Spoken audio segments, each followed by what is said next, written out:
Hi, I'm Ioana Moldovan and I'm a documentary photographer. In simpler terms, I tell stories in pictures. Growing up, I had nobody in my family to direct me towards visual arts or photography in particular. So I discovered it later than I wish I had during my master degree years after studying marketing and international relations.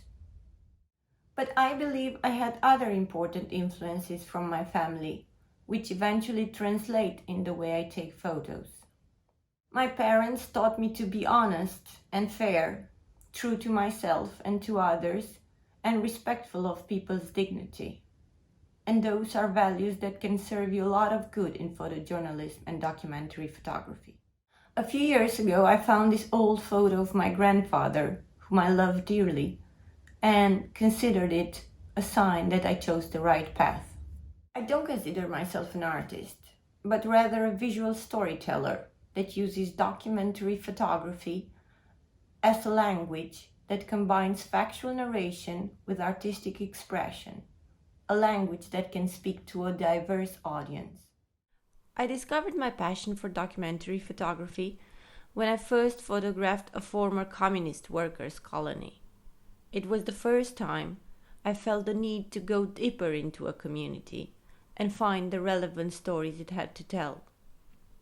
Ever since, I have been interested in documenting social and human rights issues, but also other topics that I found of interest. I was born and I live in Romania. I decided to be a photojournalist here. We are not big on the world map. When our president tweets, it's not breaking news all over the world. As a freelance photojournalist who tries to make a living mainly out of collaborations with foreign media, for a long time, during my beginning years, I found it difficult to ignore the world news and focus on subjects outside its cycle. So I chased them. The protest in Istanbul and Kiev, the war in Ukraine, the anniversary of 30 years since the Great Famine in Ethiopia, the refugee crisis. I love being in the field. This is my studio. It's where stories unfold and where they get discovered. Of course, you also need time in front of the computer, choosing the photos, post-processing them, editing the sequence of frames or writing the text, writing email after email to pitch your story. But it's working on the field that I love about photojournalism. What drew me to it is being constantly among people, getting to know their stories, being somehow part of their lives. Always discovering new places, new realities. My work took me to many countries, over 4 continents, getting to meet people from various cultures or backgrounds. And I am grateful for that. Having people sharing their life experiences with me, it's like living hundreds of lives into one. I have learned so much from them that telling their stories or giving them a voice might never be reward enough for what I've received. And I am a firm believer that every person and every place has a story worth telling. The biggest challenge I have with any and every project is the level of depth I can reach while documenting that story, which of course comes with access, which in its turn comes with time spent. The constant concern is whether I succeed or not to get close enough to capture those frames that I know I want, the ones you don't see or witness unless you spend a lot of time on the subject, if your presence as a photographer, although obvious, becomes largely ignored.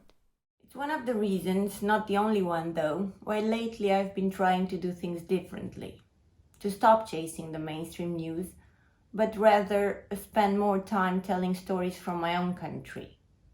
It's where I understand context the best, where I can afford to be a witness for long periods of time. It's from this belief that 3 of my long-term projects stem for. A country doctor and her calling tells the story of Dr. Floarea Ciupitu, who at 61 had been a family doctor serving Gândova, a village in southwest Romania, for the past 3 decades. Dr. Ciupitu is living proof that, despite all the difficulties and the problems in a flawed system, like the Romanian healthcare one, there are still heroes, doctors who commit to their patients, and that they are needed to help remember that being a doctor is a calling. My other project, We Are Invictus, shares a look at the sweat and tears and moments of victory that went into the preparation and then competing of Romanian wounded servicemen for their first participation to the Invictus Games in 2017. I have spent more than 6 months documenting the Invictus project on an almost daily basis, like going to a job, and I continue to do it also after the book came out. Working on this project has been a wonderful, emotional experience, maybe unequaled so far.